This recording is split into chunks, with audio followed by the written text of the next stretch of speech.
Bom dia a todos, obrigado, Alessandra. O interessante é falar bom dia, porque geralmente eu estou aqui sempre à noite. Então, para mim, está sendo uma experiência extremamente diferente, né? Dar bom dia. Lei de liberdade e igualdade na sociedade. O que nós hoje precisamos entender e apreender em torno desse tema? Primeiro, vamos conhecer quem é essa personagem que fala com vocês. Engraçado que nessa conjuntura, a recenseadora, que está fazendo o censo agora do IBGE de 2020, né, em 2022, entrou. E aí eu, me descrevendo para ela, falei, ó, sou brasileiro ajuntado. O automático, o automatismo, né? Ajuntado. Ela falou, mas ajuntado, o que significa ajuntado? Eu falei, eu não sou nem solteiro e nem casado. Eu estou ali no meio termo. Mas vamos seguir adiante. Pai, curioso, perfeccionista. Isso tem a ver muito com o meu traço. Isso é uma característica inata dessa personagem que fala com vocês. Comunicador, amoroso, mas nem tanto. Porque eu acredito que até o amor, ele tem que ser o quê, gente? Na medida entre a dose, entre o veneno e o antídoto. Qual é o segredo? A dose. Mas vamos adiante. Amigo conciliador, mas provocativo. Assim como o amor, a amizade também tem que ser dosada, porque amigo é aquele que é verdadeiro, que diz o que precisa ser dito quando precisa ser dito. Vou me aproximar mais do pessoal do Fundão, eu gosto do pessoal do Fundão. Me identifico porque eu era do Fundão também, tá? Então vou vir aqui ver vocês. Mas vamos adiante. Sempre em busca de aprimoramento. Não sei vocês, mas eu também, sempre, no meu processo de construção dessa personagem, entendo que o aprimoramento, na verdade, traduzindo em palavras, o conhecimento é a chave do crescimento da evolução espiritual. Qual o objetivo dessa aula? Percepção de liberdade e da igualdade como direitos naturais e como bandeiras sociais a se perseguir. Esse geral tem como específicos vida em sociedade, significado da igualdade, a importância da saúde, educação e habitação, liberdade e sua responsabilidade para o espírito e Cristo como o modelo e guia. Lei de sociedade, questão 768. Eu gosto de começar com essa premissa, com essa afirmação, para a gente fazer um recorte do que é a construção da sociedade. O homem, ao procurar a sociedade, não faz mais que obedecer a um sentimento pessoal ou existe um fim providencial mais geral? O homem deve progredir, sozinho ele não pode, porque não tem todas as faculdades. Necessita do contato dos outros homens, no isolamento ele se embrutece, se torna rude e definha, se enfraquece. Para essa construção, vamos voltar lá atrás, quando éramos princípios espirituais. De forma inconsciente, galgamos a fase mineral, a fase vegetal e a fase animal. Nessas três primeiras fases, de forma inconsciente, nós evoluímos. Chegamos na fase hominal, que é essa fase que nós estamos hoje. Aí, já com um nível de consciência, sapiens sapiens, viemos até hoje por várias encarnações e eu me torno hoje a minha melhor versão, que eu chamo de Manuela. Tudo bem, Manuela? Bom dia. Você sabia que você é a sua melhor versão? Estou tomando consciência disso. Pronto. Cadê minha equipe de apoio? Preciso de um microfone para a Manuela. Vou fazer isso agora. Deixa eu pegar aqui. Vou interagir com a Manuela. Chegou? É que hoje eu estou em câmera lenta, gente. Tudo bem, fique tranquila. Então, Manu. Bom dia. Bom dia. Estou começando a tomar essa consciência, que eu estou na minha melhor versão. Você acorda assim todo dia, nesse sentido, com esse objetivo? Estou acordando agora. Muito bem. Por que é importante, gente, tomarmos ciência de que nós somos a melhor versão hoje? Para vocês estarem aqui sentados na cadeira, assistindo uma aula da ULI no ciclo 1, existe toda uma arquitetura sagrada. Nada é aleatório e nada é por acaso. Então, existe uma geometria sagrada que faz toda essa conjuntura para Manuela estar encarnada. Espero que eu acerte, tá? Aqui na Bahia, em Salvador, com esse perfil fisiológico que ela representa, que o espírito se expressa, agindo e interagindo da forma como ela faz. E nada disso é aleatório. Então, na construção desse processo como espírito até hoje, Manuela passou por diversas encarnações. Mas qual é o fator que permeia todas essas encarnações de Manuela? Que em todas elas, ela estava interagindo com o meio social. O homem é um ser social e, como tal, necessita desse artifício, dessa construção para o seu aprimoramento. Por isso que ele fala, o homem sem estar interagindo com a sociedade, ele se embrutece, se torna rude e definha, enfraquece. Porque é na interação com o outro, nesse processo de demandas que o outro nos apresenta, é que a gente tem um poder de superação e aprendizado.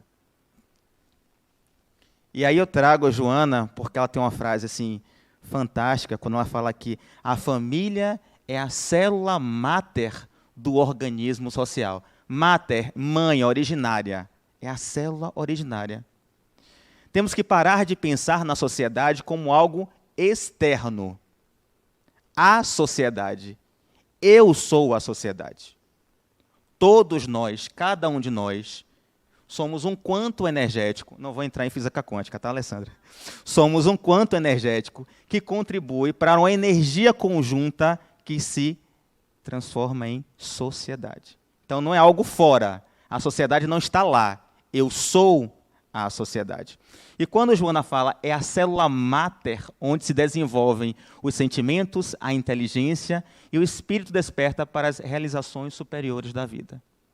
Eu não sei se vocês sabem, mas desde o ciclo 1 eu vou revelar, tá, Alessandra? Que é na família que temos todos os recursos necessários para as vivências espirituais que nos predispomos quando encarnamos. A família é esse laboratório, delicioso laboratório de experiências que vamos ter que conviver e aprender para se desenvolver. Mas, Alain, por que você faz a vinculação de sociedade com família? Porque ela fala, família é a célula máter do organismo social. Sendo assim, se cada um de nós estamos inseridos em uma célula e existe um organismo maior que é a sociedade, eu tenho que trabalhar o quê, gente? As células. Porque um organismo saudável não tem células doentes. Vou fazer uma pergunta simples, tá? Vou me incluir também na resposta. Quem aqui tem problema de família? Pronto. Levanto bem o braço, porque a minha é bem problemática. E eu já me perguntei muitas vezes, gente, por que eu nasci nessa família? Por que eu estou com essas pessoas tão antagônicas à minha forma de pensar, de ser, de agir? Por que meu irmão, meu pai, minha mãe, por que essas pessoas vieram comigo? Para se aliar a frase lá fora, não sei o que estou dizendo não, está lá fora. O amor é a mola propulsora do universo. Opa, cadê aqui, ó, gente? É porque eu só vejo lá fora, né? Ó, frase de caminhão, assim mesmo, frase de caminhão. Minha amiga Lê, tem uma pessoa que já quer falar. Já gostei de você. Como é seu nome? Socorro, socorro mesmo, gostei de você. Gosto dessas pessoas que interagem. Essa é a frase Máter. Bom dia. Bom dia. Eu hoje tive um exemplo parecido com esse, né? Ontem aconteceu, dentro da família, uma coisa. Aí uma irmã falou, através de um áudio, uma coisa assim que eu achei... Aí eu só corrigi, né? Olha, verifica o que você falou. Assim, não brigando, amorosamente, né? Aí, quando foi hoje, quando eu acordei, tinha um áudio dela falando, né? Minha irmã, me perdoa porque eu talvez tenha me expressado mal, mas a intenção foi das melhores. Me perdoa. Eu disse a ela, não tem o que perdoar, né? A gente só tem que melhorar. Aproveita o que você fez e que isso lhe sirva para você evoluir, né? E você com isso vai evoluindo. Então eu acho assim que dentro da própria família também a gente aprende, né? Sim. com nossos erros, errando e acertando, né? Muito bom. E ajudando. Socorro, eu gosto muito da sua fala e eu não sei qual foi a entidade responsável por criar grupo de família. Eu não sei qual foi a entidade, mas é uma outra experiência interessante nesses meios sociais de interação entre a família, porque esse grupo de família dá e deixa em termos de conteúdo. Mas é interessante a sua fala, né? E eu estou falando de célula, né? A célula socorro, família socorro, célula. Essa célula precisa estar saudável. Todas as nossas famílias, que somos células, têm que estar saudável, para que eu consiga manter um organismo saudável. Não existe um organismo saudável com células doentes. Então, quando Joana traz essa afirmação que a família é a célula máter do organismo social, ela está dizendo que ali é o melhor e mais valioso recurso que eu tenho para melhorar a sociedade. Se eu penso em uma sociedade pacífica, igualitária, onde eu tenha equidade, e vocês vão entender por que não liberdade, se eu desejo uma sociedade sobre esses aspectos, o primeiro passo é eu trabalhar, fazer o dever de casa. É dentro, é na família que eu transformo a sociedade. Então, é interessante, nós temos essa percepção clara de que se eu desejo paz, eu tenho que ter uma família pacífica.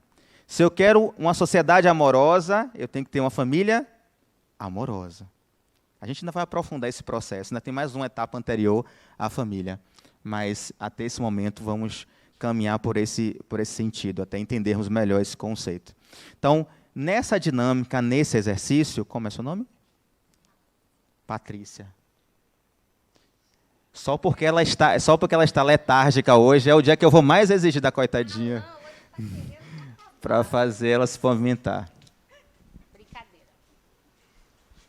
Ainda tem uma família, Patrícia.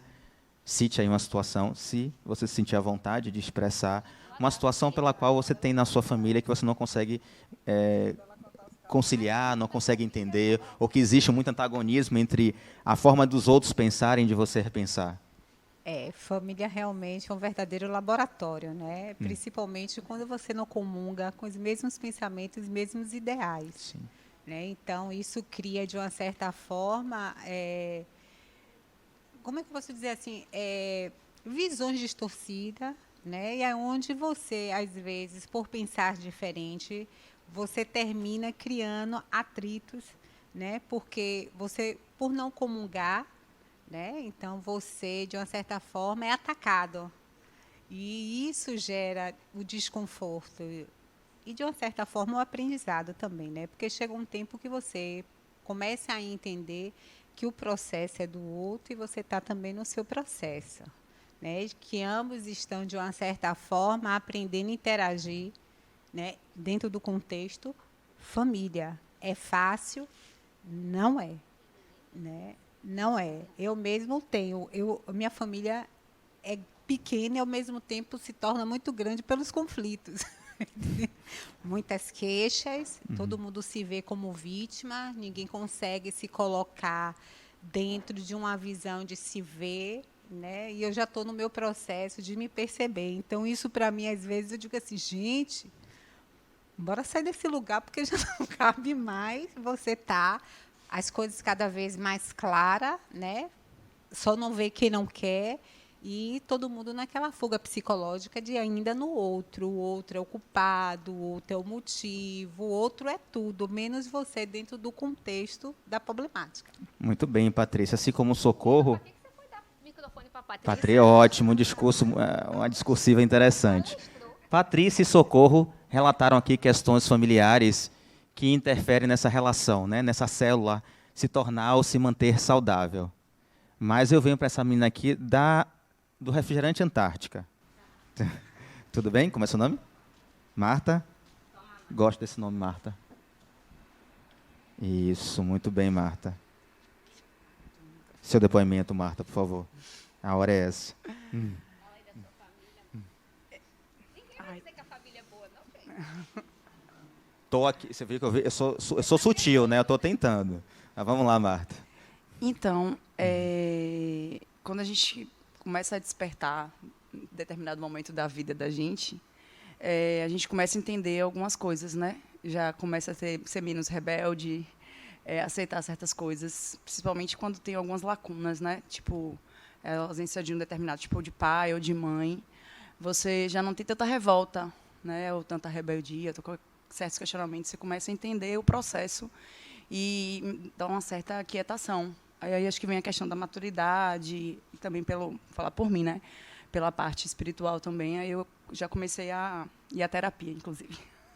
Faz todo um divisor de águas.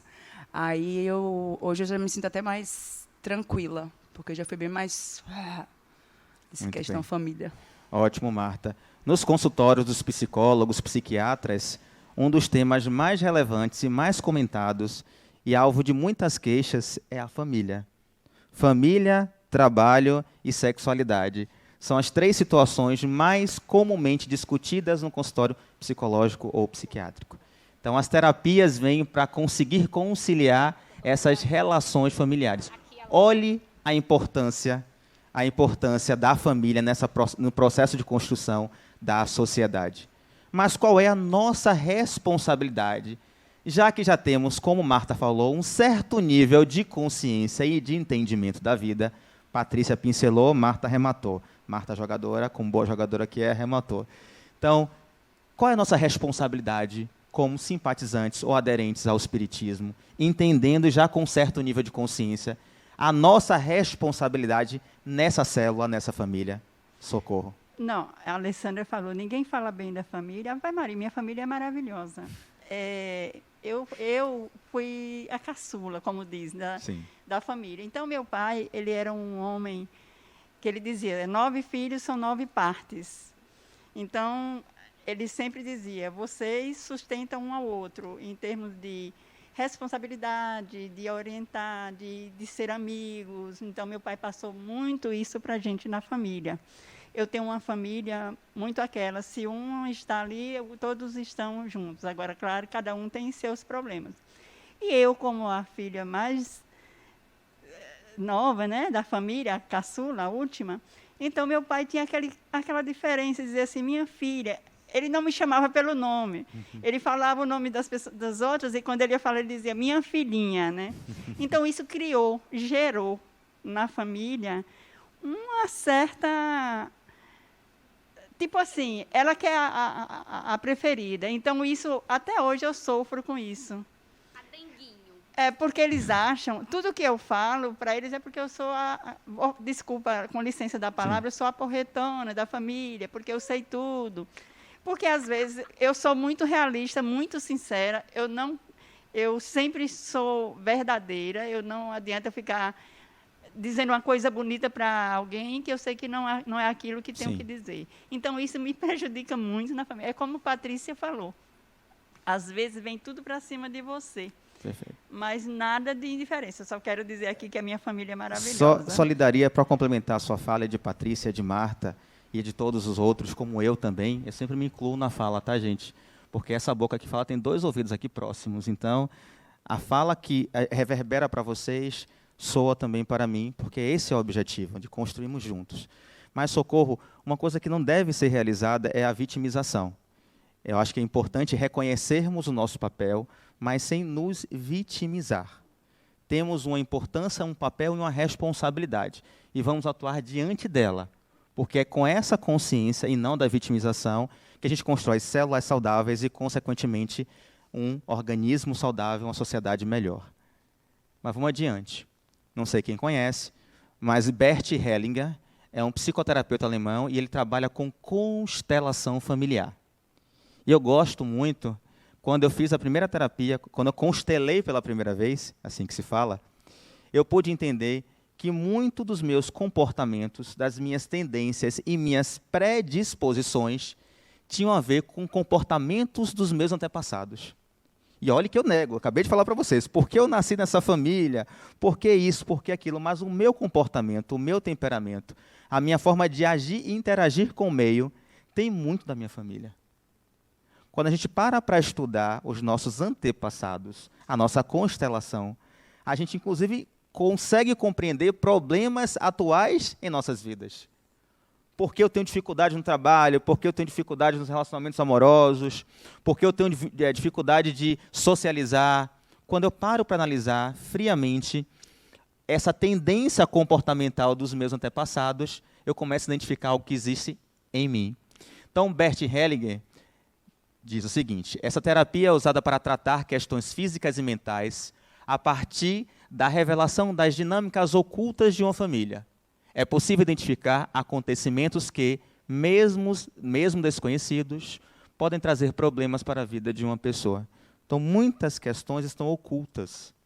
Falamos de célula, uma célula saudável. Mas, para essa célula estar saudável, a gente tem que interagir com todos aqueles que estão envolvidos nesse sistema.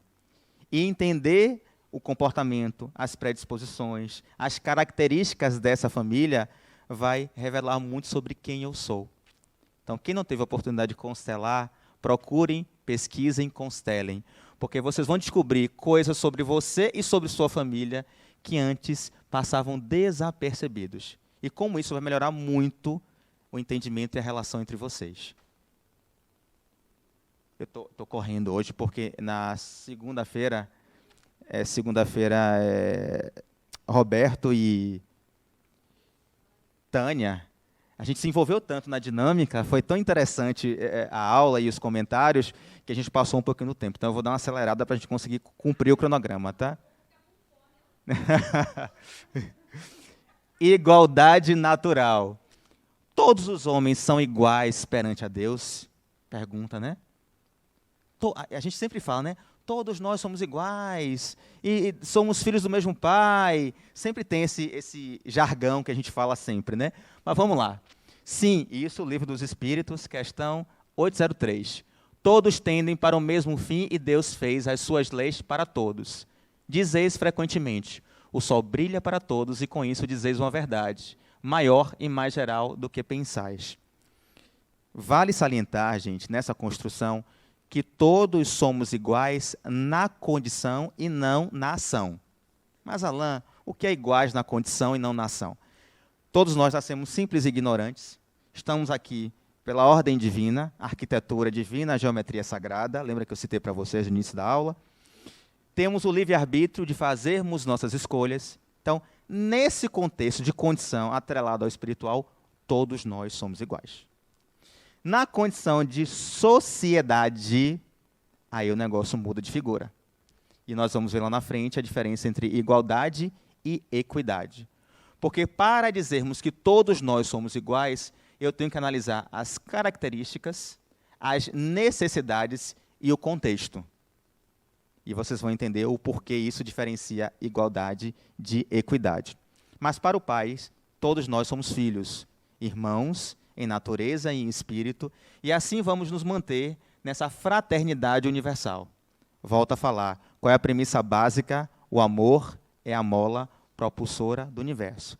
Enquanto não tivermos alinhado com essa lei de amor, aprenderemos na escola da vida quantas vezes forem necessárias até apreendermos esse conceito.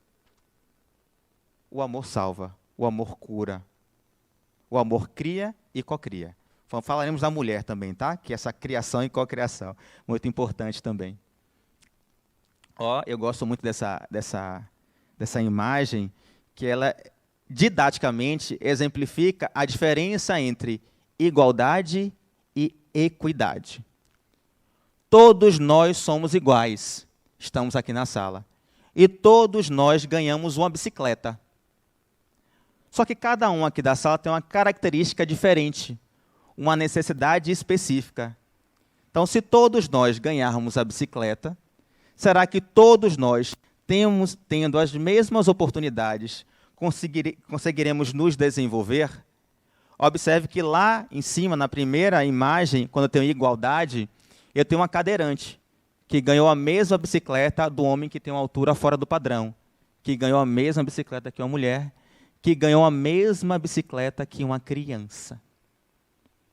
Ali todos foram considerados iguais, tiveram as mesmas oportunidades.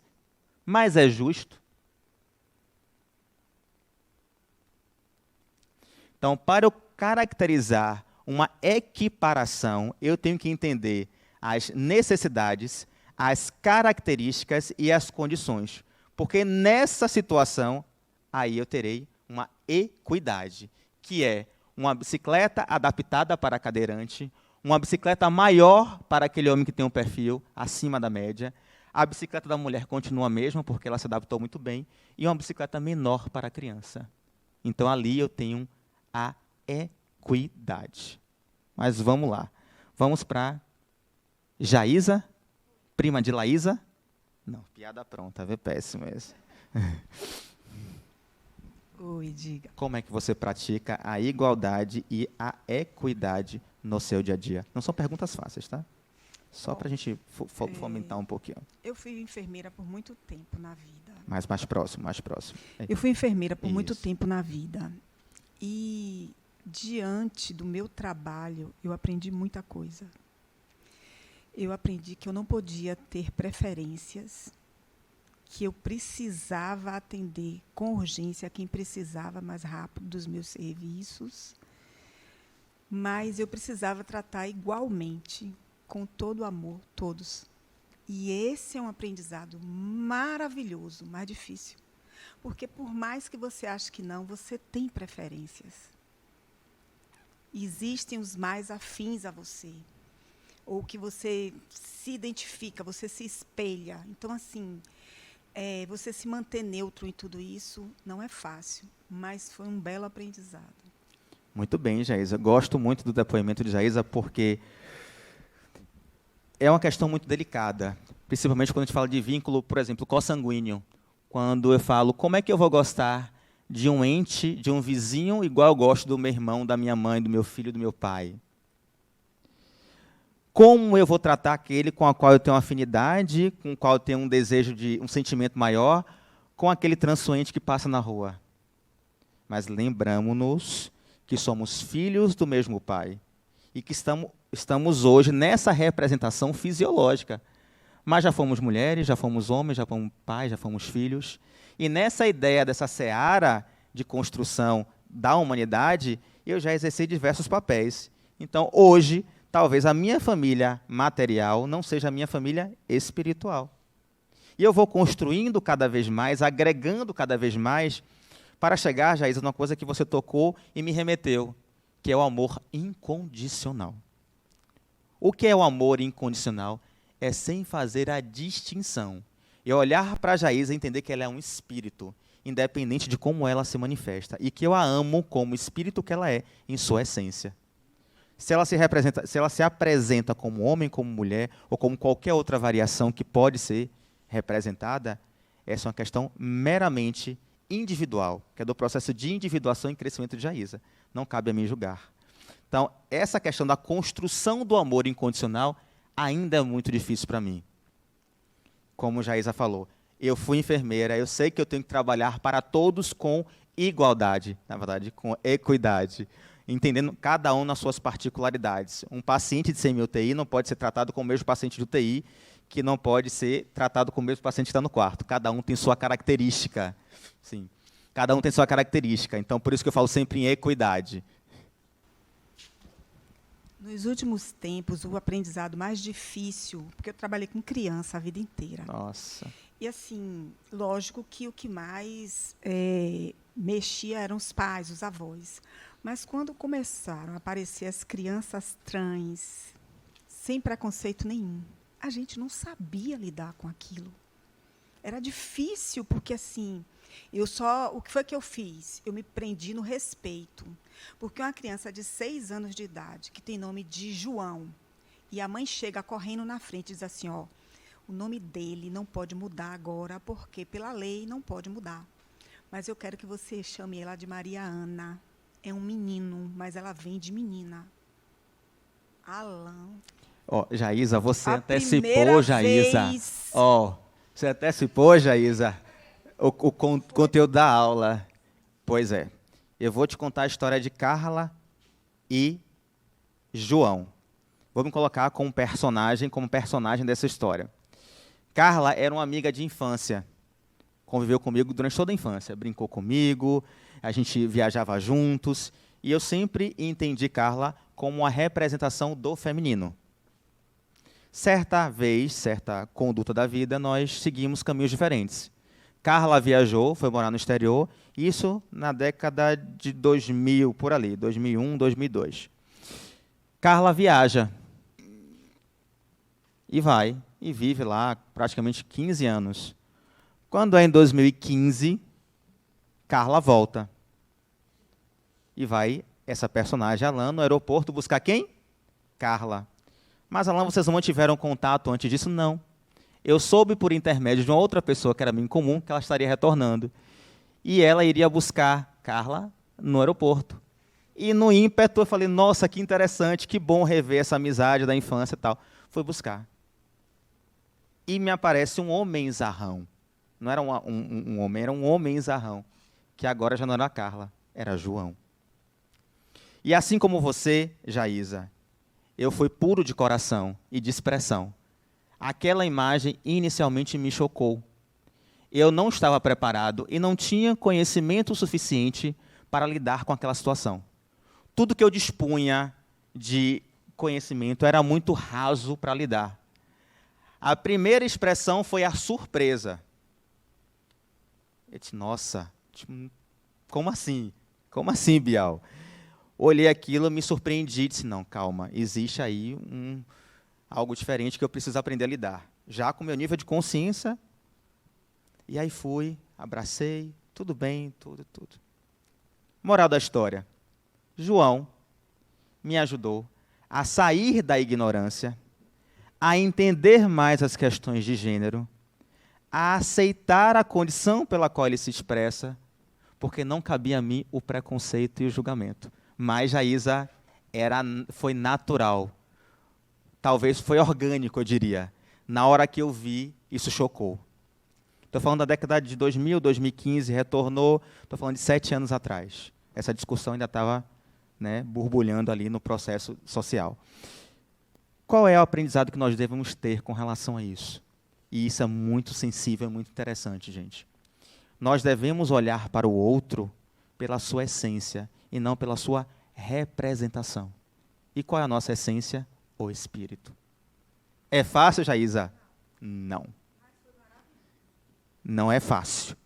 Mas o aprendizado, quando eu saí do processo da minha ignorância, do entendimento sobre as questões de gênero, que eu fui pesquisar e entender as questões fisiológicas, psicológicas e espirituais envolvidas no processo de individuação desse espírito, eu saí da ignorância e fui para o acolhimento, para o amor.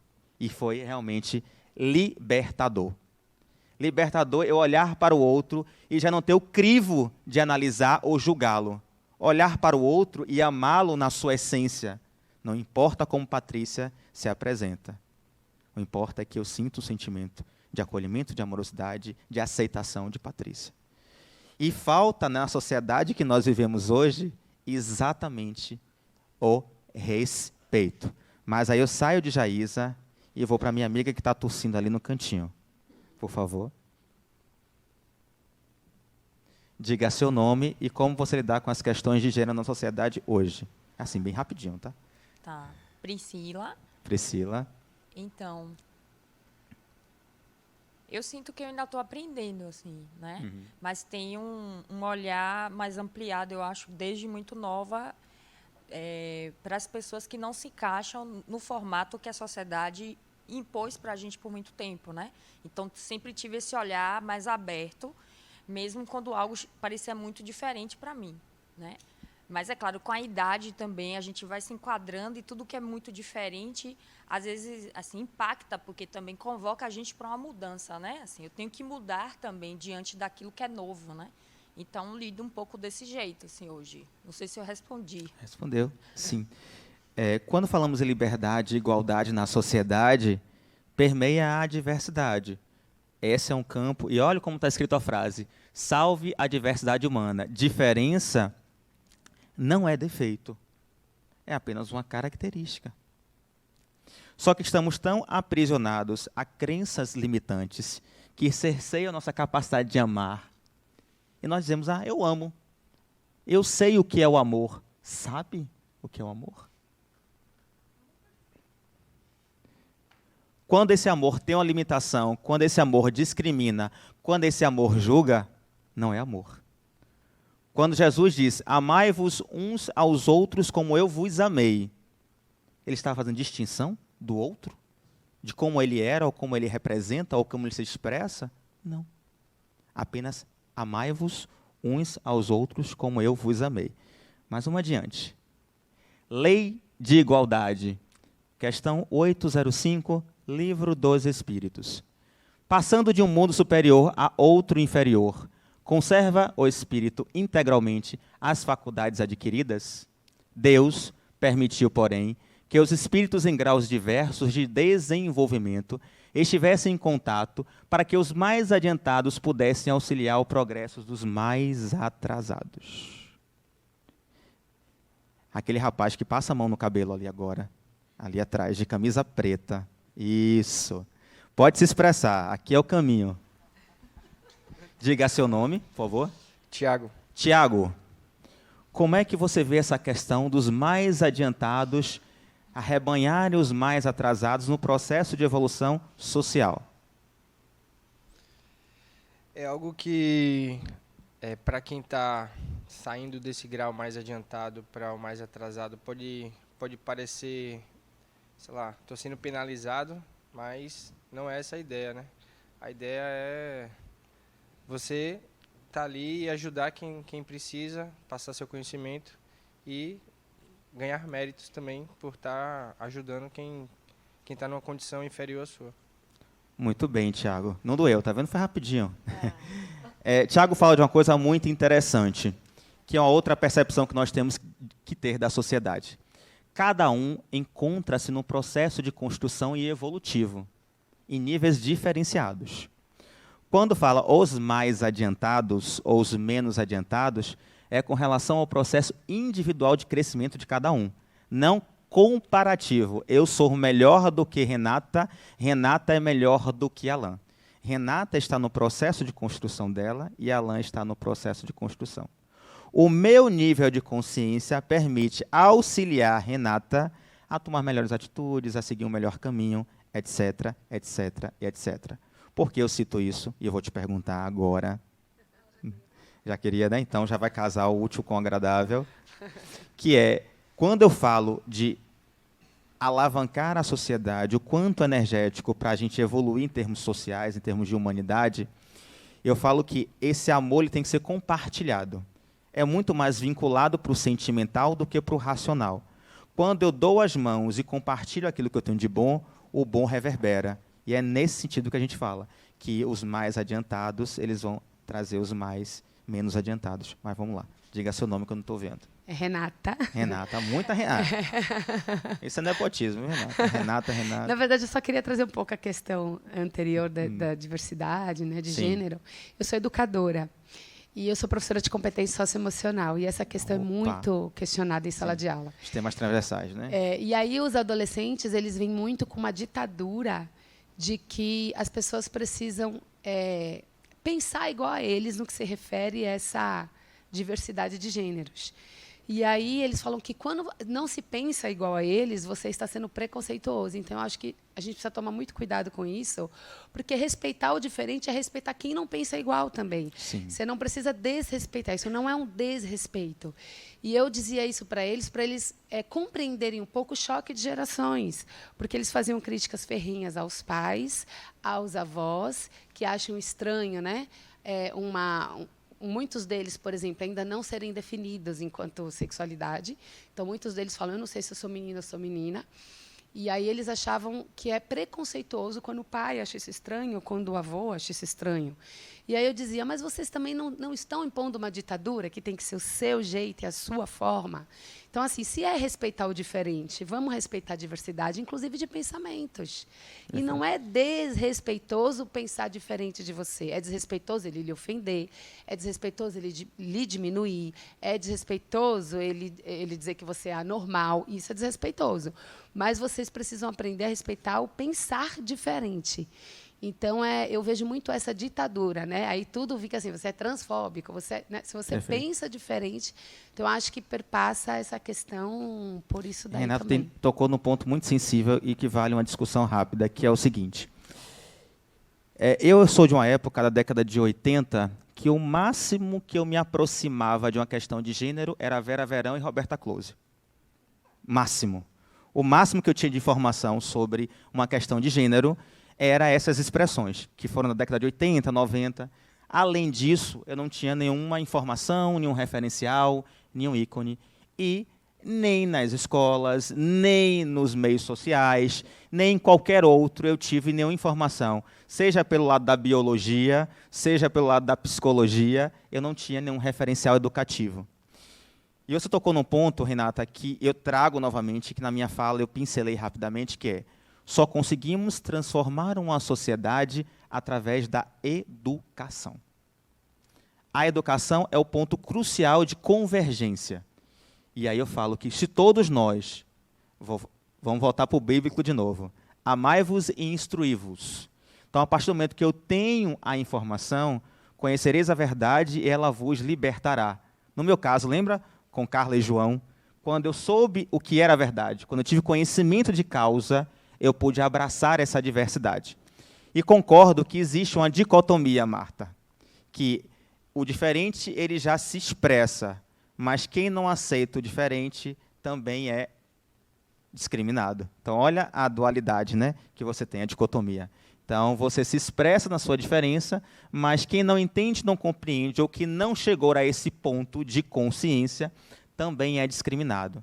E aí eu volto para a educação. Como é se expressar numa sociedade diversa? Como é abraçar o outro que ainda não entende o pai, a mãe, o avô, que é de uma outra geração, que ainda não entende ou não aceita as questões de gênero? Existe um trabalho a ser feito. Existem políticas públicas que precisam ser regidas, mas aí a gente vai entrar num outro contexto mais discursivo, do social. Mas o que é importante dessa fala de gênero, né, que Marta trouxe, é entendermos que cada um tem o seu nível de entendimento e compreensão. Não cabe a mim julgar o entendimento de Marta sobre a questão de gênero. Cabe passar informação, construir um conhecimento, discutir sobre o assunto, para que cada um, na sua condição, na sua limitação, entenda, compreenda e consiga, ao menos, respeitar. Eu posso não gostar, eu posso não aceitar, mas eu tenho por obrigação, por condição natural de conviver em sociedade, de respeitar o próximo. Eu posso não concordar com o seu direito de pensamento, mas eu defendo até a morte o respeito de você a tê-la. Pois é. Muito crítico. O julgamento de Friné. Aqui eu vou tocar num outro ponto sensível. Primeiro, deixa eu fazer um adendo aqui. O mundo é das mulheres. Vou repetir 3 vezes. O mundo é das mulheres. Mais uma vez, o mundo é das mulheres. Julgamento de Friné. Grécia Antiga, 400 a.C. Por que eu trouxe esse referencial feminino e muito poderoso? Naquela época, na Grécia Antiga, existiam as casas de meretrício. Meretrício, vocês vão chegar, né? O que é uma casa de meretrício? As casas de meretrícios, naquela época, eram institucionalizadas.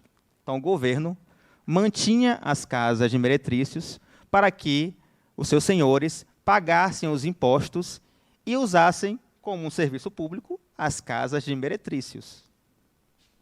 Nessas casas, tinham as héteras, que eram mulheres muito belas e que serviam aos seus senhores, que pagavam os impostos.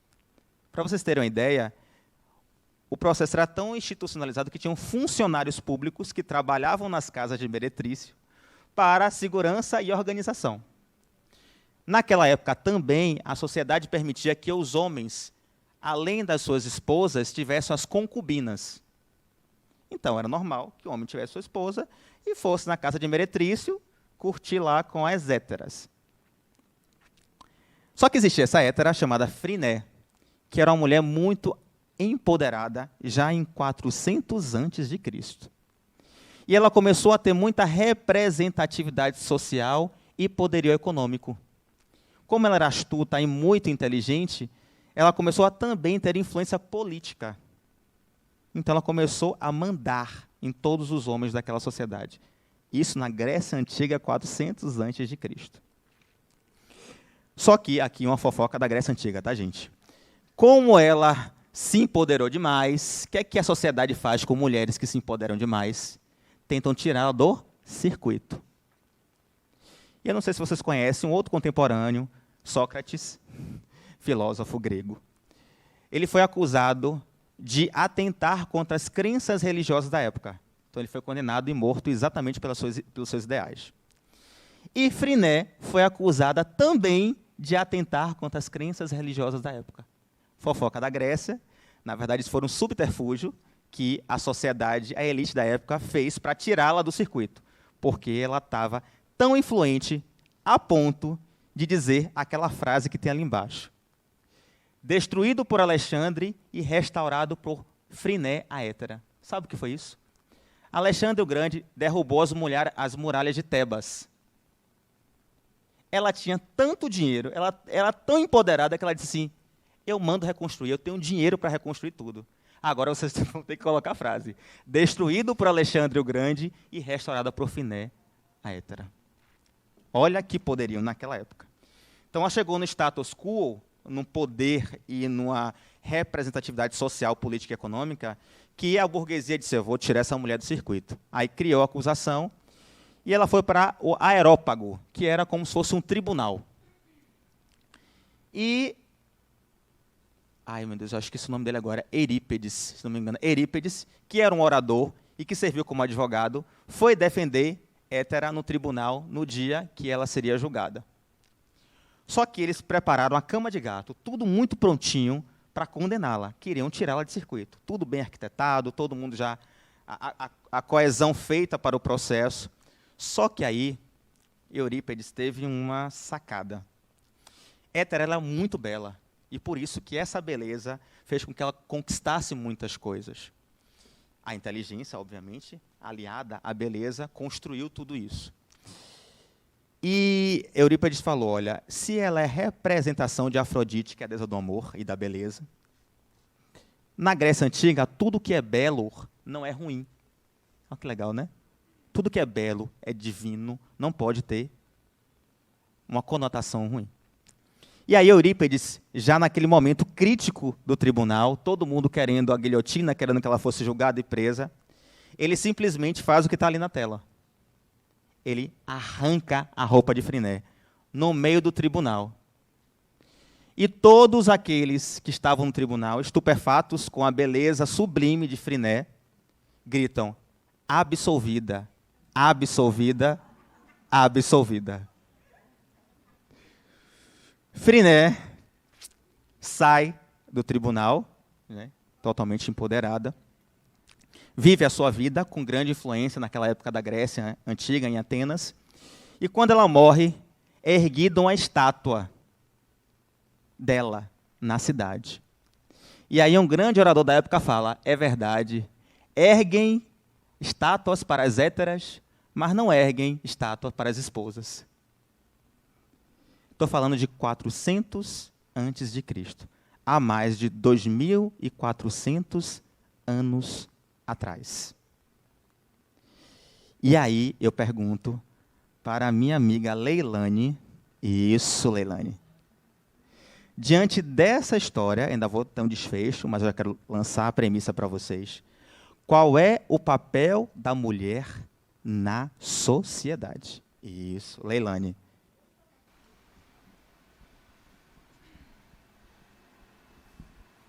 Bom dia. Bom dia.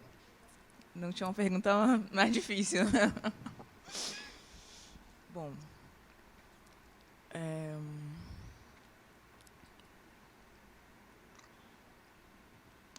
ultimamente, eu tenho lido um pouco sobre energia Yin e Yang. E como isso é aplicado ao mundo masculino e ao mundo feminino. E eu acredito que a mulher ela tem o papel de trazer equilíbrio nos mais diversos sentidos, né? Ao se opor à energia masculina. E eu acredito também que eu tenho sentido ultimamente é que a mulher, ela tem mais, como eu posso dizer, capacidade de lidar com as adversidades emocionais da vida, né? A mulher, ela é mais... A gente está tão acostumada por exemplo, todo mês a gente tem um desequilíbrio hormonal, não desequilíbrio, né? Mas uma oscilação hormonal. A gente lida todos os meses com isso e decorrente da menstruação, principalmente, entre outras, a gravidez também é um momento de oscilação hormonal muito grande. E a mulher lida com isso de forma impressionante. Então, eu acredito que tudo isso que a gente vive mês a mês nos fortaleceu para saber lidar com as emoções, com as oscilações emocionais de uma forma diferente. Então, eu diria que equilíbrio. Equilíbrio. Leilane, você citou uma fala muito interessante, e eu falo que a mulher ela é tão especial, mas ela é tão especial, sempre tríade, tá, gente? Tão especial, que ela é co-criadora. Ela é co-criadora da vida. Vocês, mulheres, têm noção do que é ser co-criadora? O materno é uma das energias mais potentes do universo. Você gestar uma vida em seu ventre. E aí, eu fiz essa fala para causar uma outra provocação. 52% da população mundial são compostos por mulheres, que se apresentam e se representam pelo feminino. Os outros 48% são do sexo masculino. Então, 52, 48. Fazendo uma conta de padeiro rapidinha, 8 vezes 5, 40, 4,2, 4,3 bilhões de seres encarnados são do sexo feminino. E os outros 48%, que são homens, foram gerados por 52% das mulheres. Então, tem alguma coisa que não está batendo. Se eu tenho 52% hegemonia, maioria, sem representatividade, e tenho 48% que são homens que foram gerados por mulheres, e nós sabemos, infelizmente, que ainda a educação, o cuidado e a manutenção da prole ainda é muito do feminino, porque temos uma sociedade tão machista e misógina. Quem foi que dá aí essa fala para essa criatura, por favor? Dá a fala para ele que eu quero ouvir, por favor. Muito boa.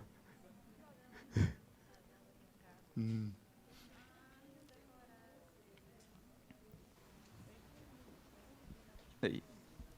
Pode falar, meu caro. Eu falei que porque os homens têm medo das mulheres. Ah, tá vendo, gente? Mas com todo esse potencial da cocriação, como Leilane falou, a capacidade feminina, multitarefa e etc. Se for discorrer aqui o número de elogios para as mulheres, não vai caber na aula de hoje. Mas o importante é que esse protagonismo feminino, essa posição social, essa importância e influência na construção social ainda é fundamental e é um papel das mulheres. Mas por que as mulheres ainda não se encontram nesse patamar? Ou melhor, não se enxergam como tal? Esse rapaz aqui que está com a mão no queixo. Isso, Walter. É isso, todos. Oi, bom dia. Bom dia. Valber. Nos Shastras da Índia, das linhagens matrilineares, a mulher é vista como deusa feita carne, né? Que eram sociedades sensoriais e desrespressoras, vamos dizer assim. Eu acredito que o próprio Alexandre foi um dos causadores da destruição da Índia, porque foi lá e afundou a Índia várias e várias vezes, que era uma cultura matrilinear, né? A mulher como centro do processo sociocultural e político e tal. E eu acredito que essa questão do homem ter avançado com o patriarcado é uma questão assim de um senso de ego e inferioridade, né? Pela questão de não ter o poder que a mulher tem, vamos dizer. Tanto que na Índia o yoga foi criado por homem para homens, para que a gente conseguisse alcançar energeticamente a mulher, porque a gente não gera, a gente não amamenta homens, né? Então, acredito que por essa fragilidade de inferioridade do nosso gênero, a gente acabou causando, a figura do homem, esse transtorno no mundo, né? Que vem acompanhado de várias outras atrocidades ao longo dos séculos. E me parece que agora vem um retorno dessa retomada feminina, né? Não no sentido feminista, mas no sentido matriarcal, mulher, de fato, para ver se a gente regula um pouco esse desequilíbrio que ficou no mundo atualmente. Muito bem, Valber. Tá vendo? Homens empoderados, viu? Eu costumo dizer lá em casa que o quilo do homem está caro, porque as mulheres são 52%, né? Os 48% que estão aí, nem todos são efetivamente ou optam efetivamente por terem uma relação heterossexual, pode ter uma relação homoafetiva. Então, o quilo do homem, eu digo que hoje está caro e mais em extinção, eu diria. Porque os verdadeiros homens que entendem e se relacionam com as mulheres dessa forma, com esse entendimento, percebem o quão é importante nós se sensibilizarmos com a causa. E aí você tocou no ponto da desigualdade, do desequilíbrio. Eu queria chegar nesse ponto. Assim como Friné, lá na Grécia Antiga, 400 a.C., numa sociedade que cerceava as mulheres do direito de empoderamento político, social e econômico, nós continuamos 2.400 anos depois da mesma forma. Menos mulheres na política, menos mulheres em cargos de poder, menos mulheres com representatividade social, ainda hoje, 2.400 anos depois. Então, vamos refletir sobre como estabelecer uma sociedade de equidade no que tange à posição das mulheres nesse contexto. Igualdade dos direitos do homem e da mulher. Livre dos Espíritos, questão 822. Sendo iguais perante a lei de Deus, devem os homens ser iguais também perante as leis humanas? A emancipação da mulher acompanha o progresso da civilização. Os sexos, além disso, só existem na organização física, visto que os espíritos podem encarnar num e noutro. Sobre esse aspecto, nenhuma diferença há entre eles. Devem, por conseguinte, gozar dos mesmos direitos. Mais claro do que isso, gente. Falando do Evangelho segundo o Espiritismo, 1854. Olha quanto tempo a gente já tem essa informação. Então, vamos praticar e entender que essa questão da organização biológica é meramente experiencial e efêmera. Eu, Alan, certamente, já tive na ânima. A minha ânima já foi exercitada em outras encarnações no corpo feminino. E talvez eu venha numa próxima encarnação, se assim for permitido, como a ânima também. E nenhum problema com essa possibilidade. Mas tem que entender que hoje, no aqui e agora, a representação desse feminino devem permear o gozo dos mesmos direitos, porque essa diferença fisiológica não justifica essa desigualdade e esse desequilíbrio que vemos na sociedade hoje. A lei da natureza, a desigualdade das condições sociais. Perdão, vamos lá, ler com interrogação. É lei da natureza a desigualdade das condições sociais? Não. É obra do homem e não de Deus. Algum dia, essa desigualdade desaparecerá quando o egoísmo e o orgulho deixarem de predominar. Questão 806, 807 do livro dos Espíritos. Alan, numa sociedade tão desigual, eu acho que Salvador maravilhoso, tem uma topografia característica, né? Aí você tem um prédio classe A+, e ao lado do prédio, mas não é ao lado distante, é ao lado, talvez colado na parede do prédio, uma favela. Eu acho isso massa, né? Essa desigualdade de condições no mesmo local, no mesmo ambiente. Uma condição de igualdade social ou de equidade social leva em consideração que todos devem ter as mesmas oportunidades de acordo com a sua medida de esforço. Ninguém está querendo dizer para dar a Jaísa mais do que ela necessita, mas o justo e o necessário para ela enfrentar. Mas, Alan, quem dá esse justo, quem dá esse necessário? Governo, políticas públicas. Mas quem faz e constitui o governo? Então, não atrelar a uma instituição, seja ela municipal, estadual ou federal, a responsabilidade da construção ou condução. Eles apenas são executores daquilo que nós determinamos que seja realizado. Alain, na prática, é diferente. Na teoria, tudo é muito lindo, tudo parece funcionar. Mas esse é o modelo democrático que nós escolhemos. Mas vamos adiante. O egoísmo, o orgulho, a vaidade, a ambição, a cupidez, o ódio, a inveja, o ciúme, a maledicência são para a alma ervas venenosas, das quais é preciso a cada dia arrancar algumas hastes e que tem como contraveneno a caridade e a humildade. Quando eu adentrei ao Espiritismo, uma das questões mais interessantes que me impactavam muito era ler no Evangelho do Espiritismo, capítulo 27, Sede Perfeitos, Homem de Bem. Quando eu pegava aquelas 3 páginas de virtudes do homem de bem, eu dizia, meu Deus, não chego nem no primeiro parágrafo. Como é que eu vou trilhar um caminho dentro da doutrina espírita? Se há 3 páginas de virtude do homem de bem, eu lia e relia, dizia, gente, nessa encarnação não vai acontecer. E aí, sempre que eu tinha a oportunidade de conversar com as pessoas, eu dizia, como é que você faz? Quando você lê o Evangelho, aquela parte, sede perfeitos, como é que é? Como é que você trabalha isso? Eu sempre perguntava a todas as pessoas que eu tinha a oportunidade de conversar sobre isso, porque eu queria entender um caminho, uma trajetória a seguir, porque eu queria ser um homem de bem, né? Eu queria respeitar ali as ideias do Evangelho.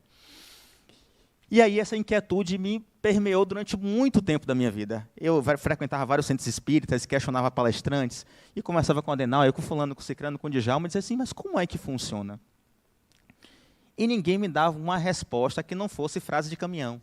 Tipo, olha, viva a sua vida, que uma hora você vai despertar para o caminho e você vai saber por onde você está seguindo.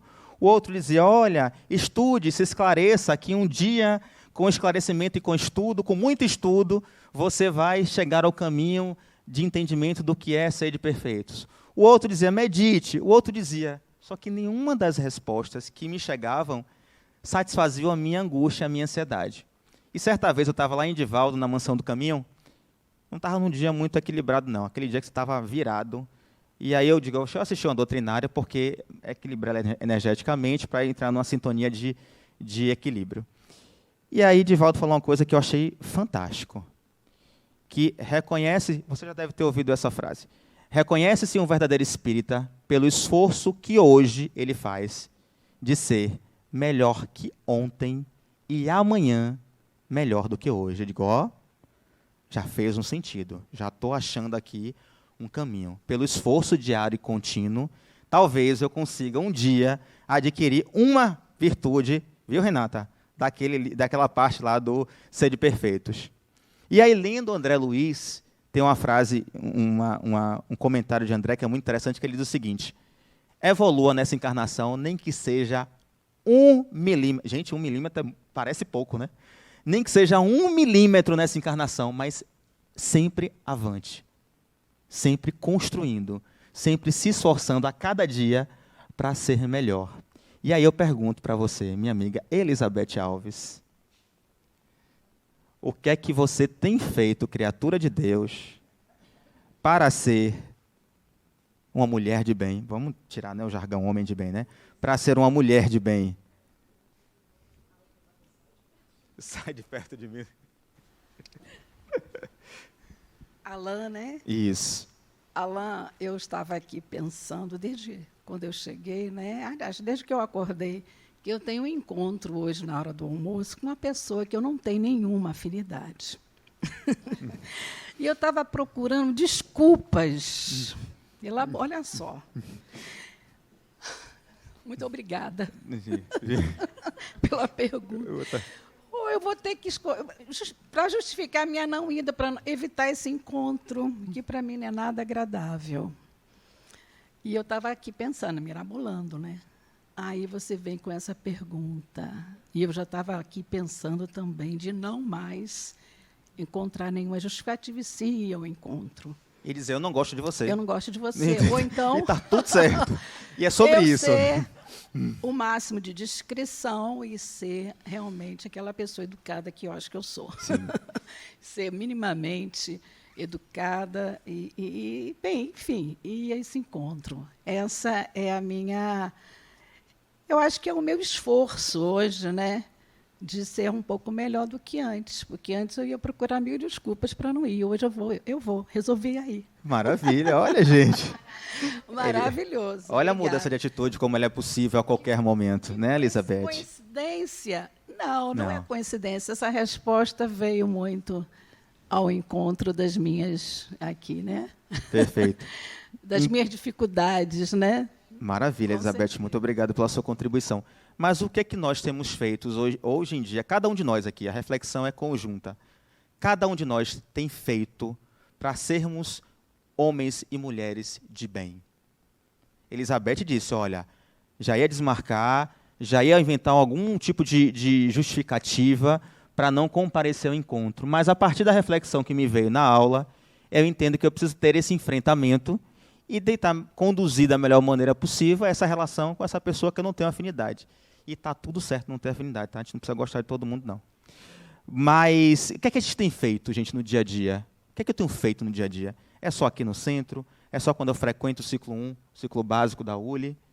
Como é que eu tenho me comportado no dia a dia? Porque esse comportamento individual, lembre, faz parte da célula, que faz parte do organismo, que é a sociedade. Mas vamos adiante. Provas da riqueza e da miséria. É melhor ser rico ou ser pobre, Eliana?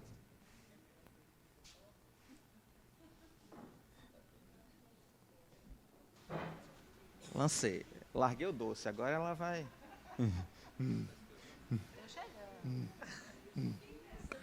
Pronto. Essa me pegou de surpresa.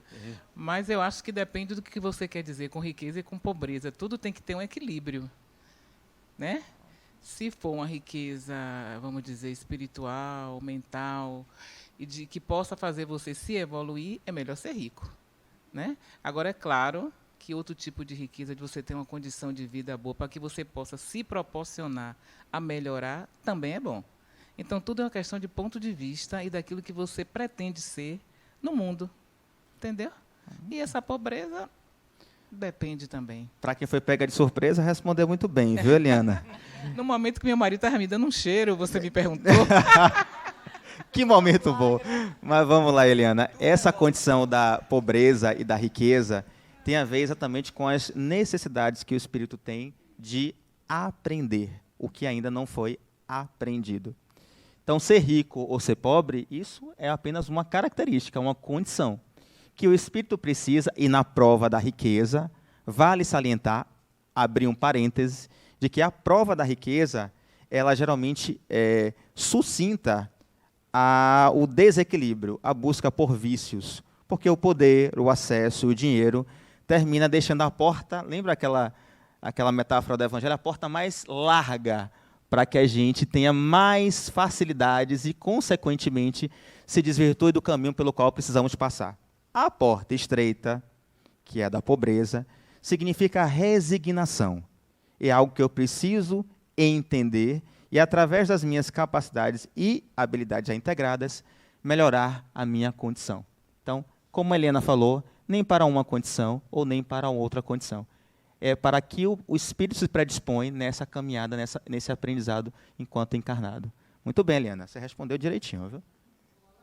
Oi. Ah, sim, o rapaz lá. O do medo das mulheres, eu gostei. Mas é verdade.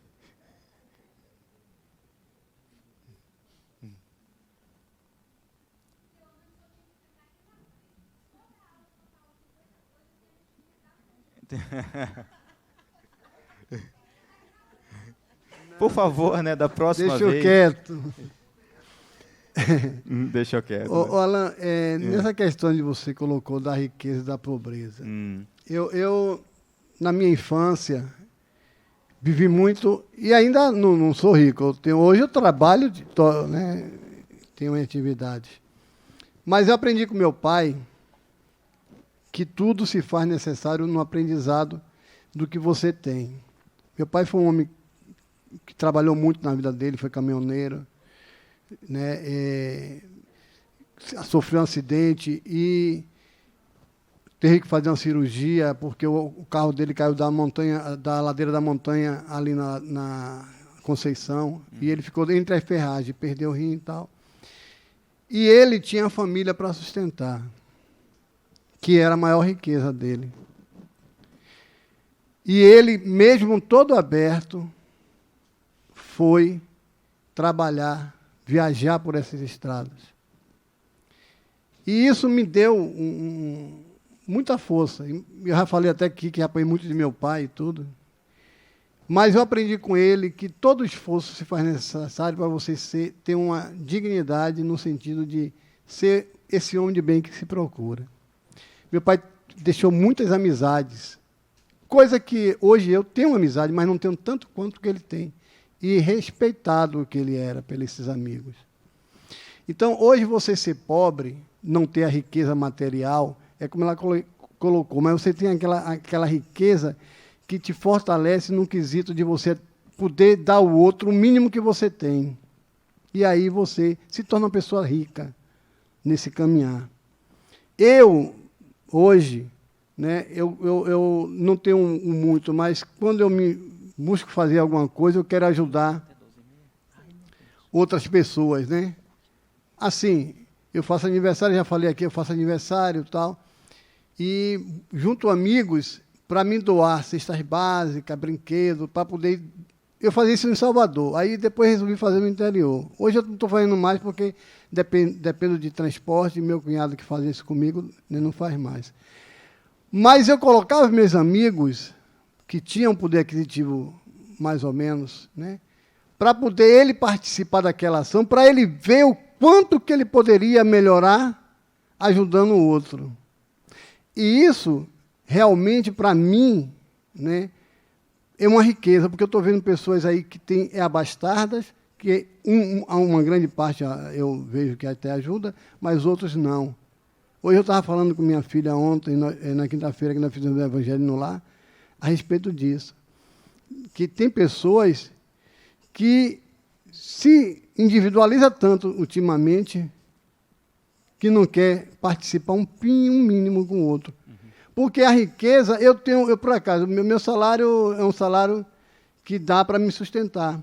Mas comparado àquele que está na rua, que essa semana eu fui distribuir uns pães, que eu fiz uma brincadeira no Dia das Crianças, aí eu fui distribuir uns pães que sobrou com o lanche. E aí, isso foi no dia, viu? Não foi no dia anterior. O que aconteceu? Eu cheguei na rua, que meu coração não bate quando eu vejo aquelas pessoas precisando tanto. Quando eu cheguei ali em 7 Portas, que eu fui distribuir, que eu vi aquelas pessoas debaixo de umas lonas, debaixo, tudo se drogando. Poxa, eu fiquei muito sentido, porque o pouquinho que eu estava fazendo não era comparado a nada do que eles estavam sofrendo, entre aspas, porque todo mundo tem o seu livre-arbítrio. Então, depois... essa riqueza... Desculpe eu estar... Não, pode falar. Né? Então, essa riqueza nossa, que acho que todo mundo aqui tem, de fazer um pouco pelo outro, é melhor do que até uma riqueza material. Claro que se eu fosse rico e tivesse condições, eu queria. Quem é que não quer? Seria hipocrisia dizer que não quer ter. Tanto é que todo mundo joga na Loteria Federal, lá ou na Loteria Esportiva, né, para ficar rico. E a gente vai ver que, às vezes, você vai ter essa riqueza toda, mas vai faltar com você o sentimento maior, que é aquele que você falou da frase que está aí. O amor é a mola propulsora do universo. Essa mola propulsora. Muito bem, meu caro.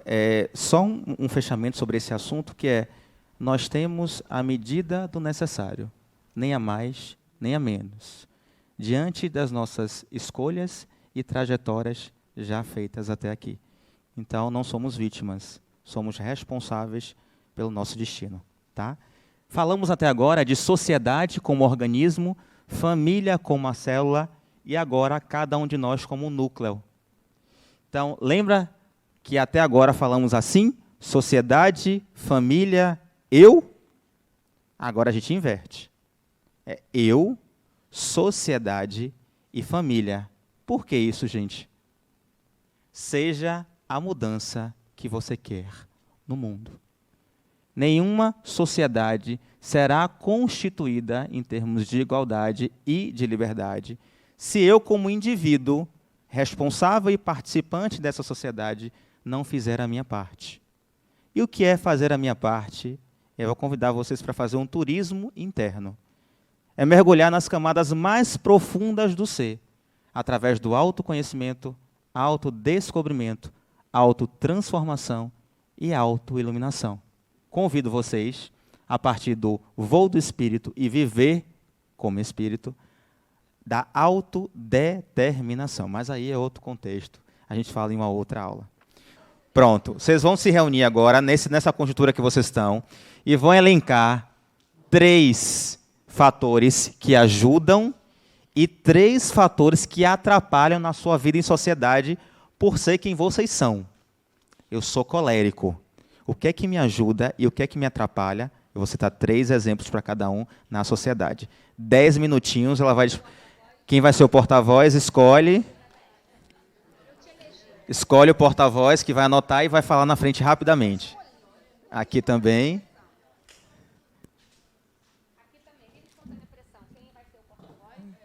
Leilane, já foi. Democraticamente, Leilane. Melancólico, quem será o Val? E dos sanguíneos, quem vai ser o...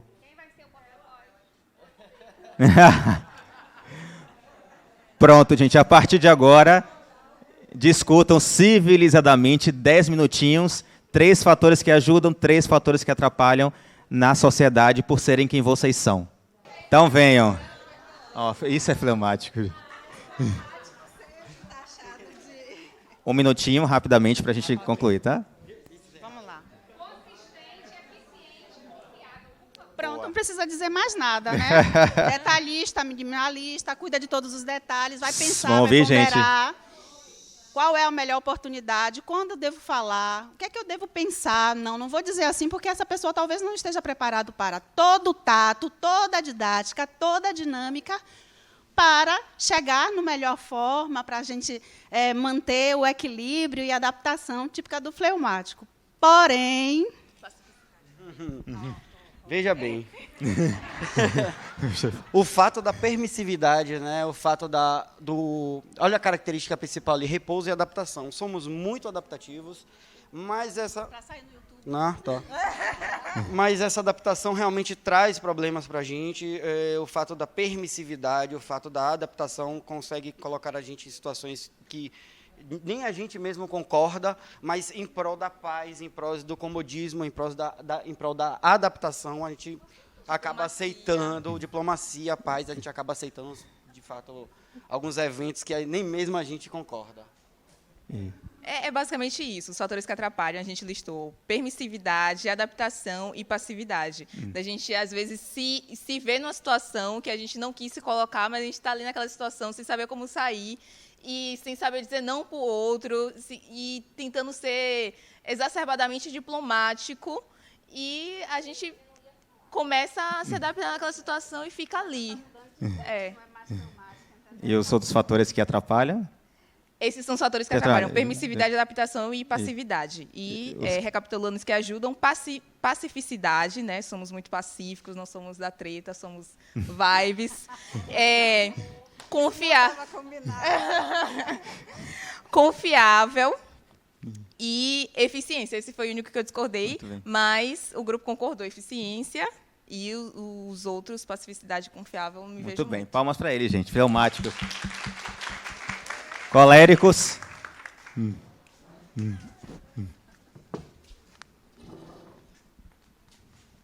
queria pegar, agora não quer largada, né?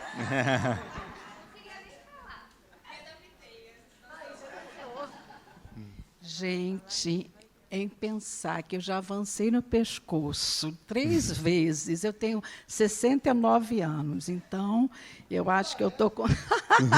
então eu já avancei no pescoço 3 vezes, então já fui colérica, né? Hoje eu posso dizer que não sou mais, graças a Deus.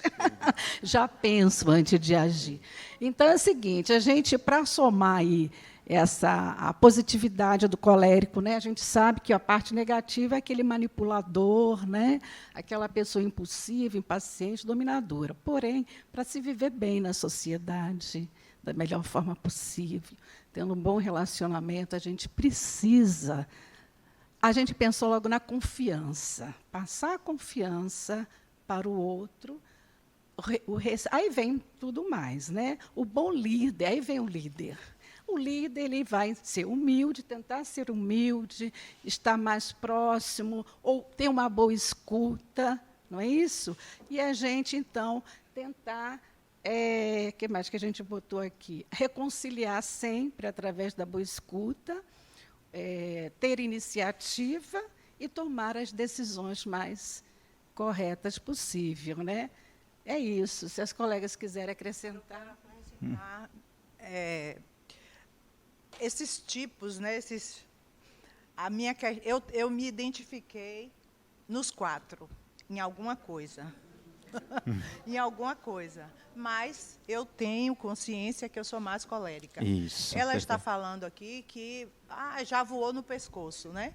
Então, eu era tipo assim, morte súbita, sabe? A minha linha era essa. Minha linha era morte súbita. Por exemplo, uma vez eu cheguei no shopping, dei seta para estacionar, fiquei aguardando a pessoa sair e só que quando ela deu ré para onde eu estava. Veio outro carro pela contramão, e estacionou. Aí eu desci do carro, eu falei, o senhor viu que eu estava aguardando para estacionar, o senhor veio na contramão? Aí ele disse, eu vi, mas eu vou te ensinar uma coisa, o mundo é dos sabidos. E aí, eu não disse nada a ele, porque eu sou uma colérica, que eu tenho, sabe, aquela coisa assim. Eu saí, ele estacionou, ficou olhando ainda com medo, ele saiu, eu saí, dei a volta, vim, parei, peguei um palito, uma caixa de fósforo no meu carro, que na época eu fumava, e aí eu esvaziei os 4 pneus do carro dele. Fiquei aguardando descer até a jante. E aí, saí daquele estacionamento, sabe aquela coisa que eu fiz? Meu nível de colérico era esse. Muito sabe? bem. Parabéns, gente, meus colegas. Hoje eu não sou mais assim. Que bom, glória a Deus, amém. Hoje eu não sou mais assim, porque hoje... Um pneu só. Não, hoje eu tenho uma outra preocupação. Porque isso aí é o extremo do colérico. Então, hoje, eu me preocupo muito com a sombra, que é essa parte negativa desses 4. Então, eu tento me vigiar, porque eu tenho certeza... Quando eu li ali, eu digo, eu tenho dos 4, com certeza absoluta. Maravilha. Mas o colérico era o que mais impactava na minha vida. Obrigado, meninas. Valeu. Melancólicos.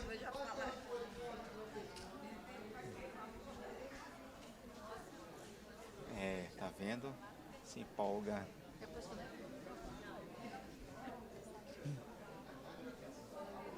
Dá pra menina. Gentilmente dá pra menina. Dá pra menina. Alan mesmo. Alan. Quero começar? Então, Vamos lá, gente, os melancólicos. Eram 3 de cada, mas se relacionou muito mais do que isso. Como fatores que ajudam, a gente pensa muito na determinação, porque a gente é bem focado. Quando a gente coloca uma coisa na cabeça, em todos os sentidos, em todas as áreas da vida, a gente vai e faz. Percepção sensível, né? Apesar de muita gente achar que a gente é frio, não, a gente tem um lado sensível, sim. Lealdade, da gente realmente ser leal a tanto amizade, relacionamento, tudo. A gente tem esse senso de lealdade, de confiança, né? Sinceridade, a gente é mais objetivo na hora de falar as coisas, a gente não fica rodeando muito, a gente fala o que a gente pensa. Responsável, vem esse senso também de responsabilidade com tudo que a gente se propõe a fazer. Resiliência, né? A gente consegue se adaptar e consegue realmente ter essa flexibilidade na hora de resolver os problemas. Perfeccionismo, que eu coloquei com uma coisa boa e ruim, porque às vezes é até demais, né? Chega a ser um ponto negativo também. Observadora, a gente é mais de ficar observando, é mais reservado e observa mais, né? Antes de tomar uma atitude. E reservado, como eu falei também, de a gente ser observador e reservado ao mesmo tempo. Aí você quer falar de negativas? As negativas agora. Então, né, deu para ver a característica aí. Eram 3, a gente falou todos. Mas, então, as 3 principais assim negativas, eu tirei o óculos, mas tudo bem. Frieza, pessimismo e crítica, né? Principalmente autocrítica. Eu, particularmente, já levei várias broncas por essa coisa de autocobrança excessiva. E a decisão, né? De decidir, assim. Essa dificuldade de decidir. Várias vezes eu já morri e ressuscitei várias vezes, por demorar assim, semanas para decidir uma coisa simples. De ficar ali, né? Ah, será que dessa forma ou daquela outra forma e tal. Mas, hoje em dia, são coisas mais amenas, né? Geralmente, eu me dou 10 segundos para resolver uma coisa, quando eu divago demais. E aí vou trabalhando para tornar essas coisas que particularmente parecem negativas, mas a gente vai transformando, né? Dando o outro lado da moeda para equilibrar esse processo de melancolia. E as outras que a gente elegeu, né? Pessimismo, ser antissocial. Eu sou o exemplo de ser uma pessoa antissocial que era e não sou mais hoje em dia. Procrastinação, perfeccionismo, que tem os 2 lados da moeda, e desconfiança. Perfeito. Muito bom. Valeu, gente. Obrigado, melancólicos. Venha, sanguíneos, por favor.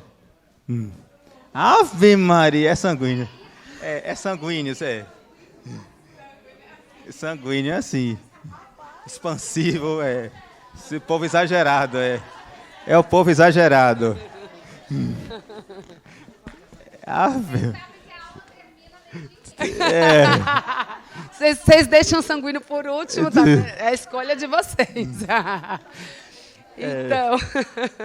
Então, como todo grupo sanguíneo, todo mundo queria falar, foi uma confusão, então a lista ficou bem grande, tanto dos aspectos positivos como os dos dificultadores, vamos colocar assim.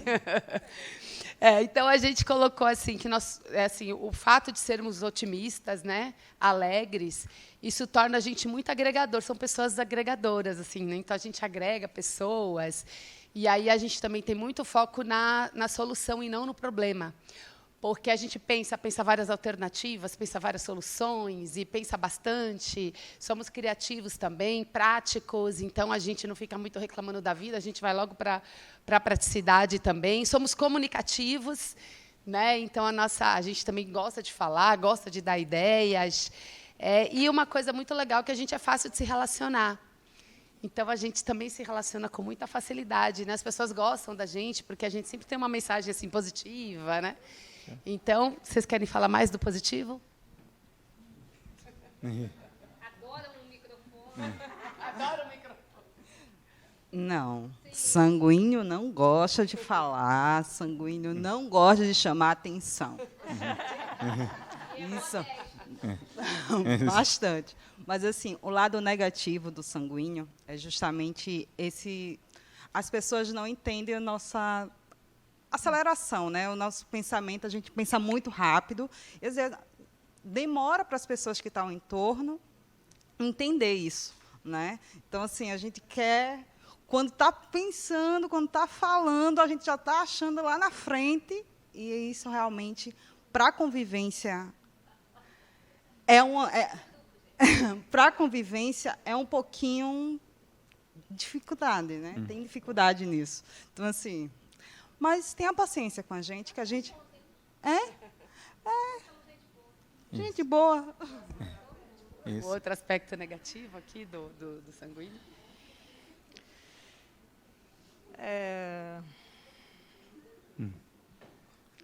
Dificuldade de se organizar.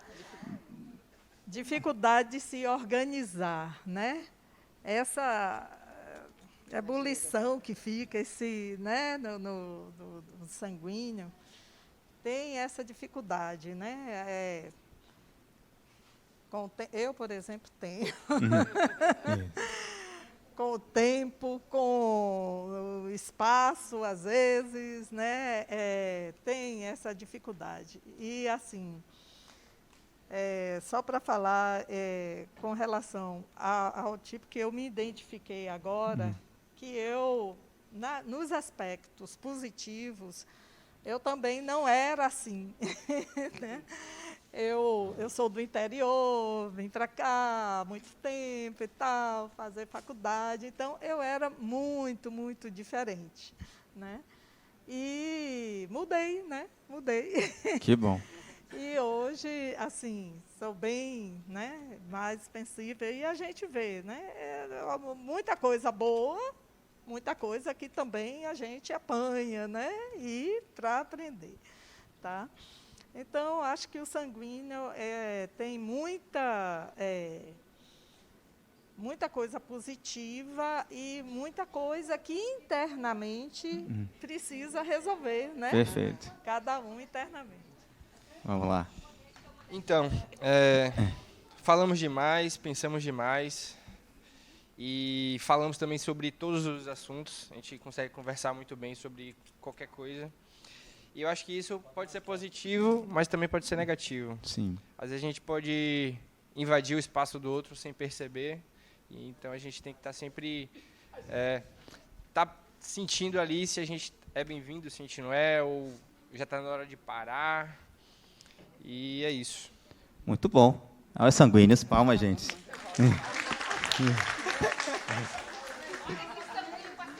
Para sentar. Uma observação do sanguíneo. Uma observação aqui do sanguíneo.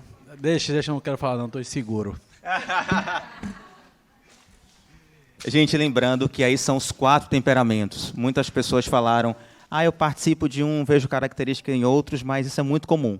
É o que prevalece na nossa vida nesse momento. É a característica que é mais latente e, como eu coloquei na dinâmica, que interfere na sociedade. Lembrando que essa dinâmica é um processo de construção do autoconhecimento. Porque, lembrando, do autoconhecimento, eu gero uma célula, que é a família melhor, consequentemente, eu gero um organismo, que é a sociedade melhor. Só para lembrar que temos o tema também liberdade, é a faculdade que permite o indivíduo decidir ou agir conforme sua própria vontade, respeitando esse mesmo direito em cada um de seus semelhantes. Gente, isso que é liberdade. Ado, cada um no seu quadrado. Então, a liberdade de ação e de atuação vai até onde a liberdade de ação e atuação do outro começa.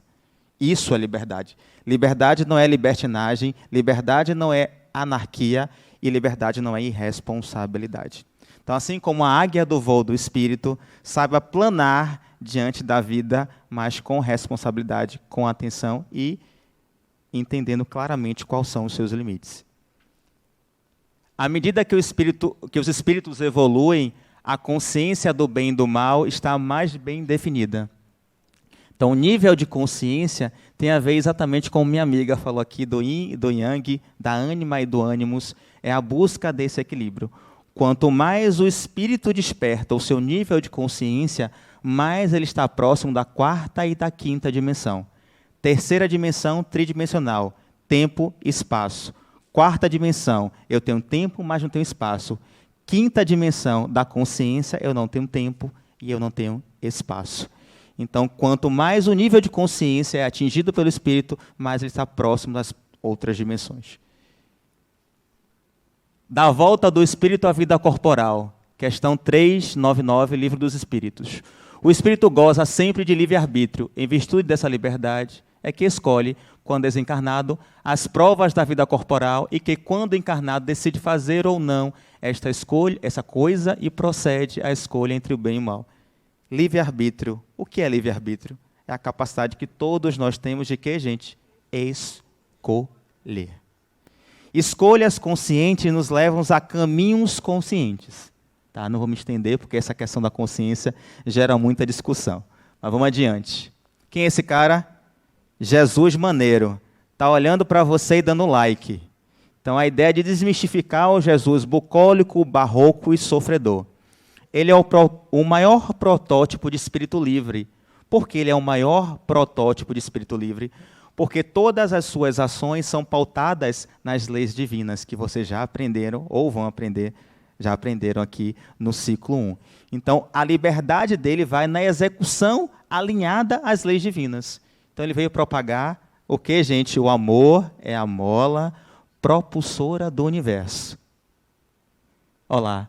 Sozinhos podemos compreender quem somos, mas no coletivo no coletivo, podemos despertar nossas potencialidades e sermos singulares, tal como Jesus nos demonstrou com suas atitudes.